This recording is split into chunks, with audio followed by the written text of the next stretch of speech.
If you play VRChat using index controllers, you might find that sometimes finger tracking doesn't work the best for certain hand poses. Or you may be used to different VR controllers that don't use finger tracking.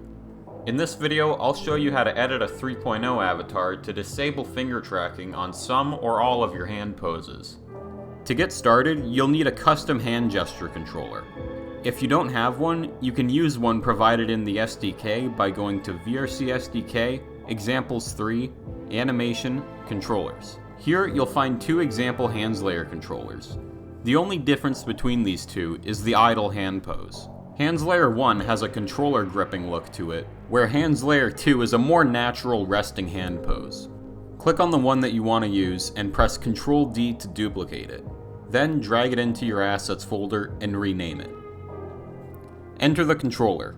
Select the left or right hand layer and click on the hand pose state you want to disable finger tracking on. Click Add Behavior and select VRC Animator Tracking Control. If you're on a state in the right hand layer, change right fingers to animation. If you're on a state in the left hand layer, change left fingers to animation. Repeat this for all hand poses you want to disable finger tracking on. Then, on the idle state and any states you want to still have hand tracking, add the same behavior and set fingers to tracking.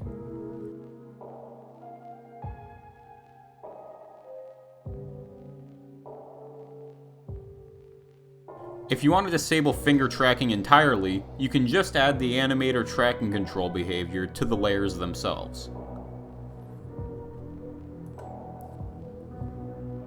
Next, select your avatar. In your avatar descriptor, under Playable Layers, drag your gesture controller into the gesture property, and then you should be good to upload your avatar.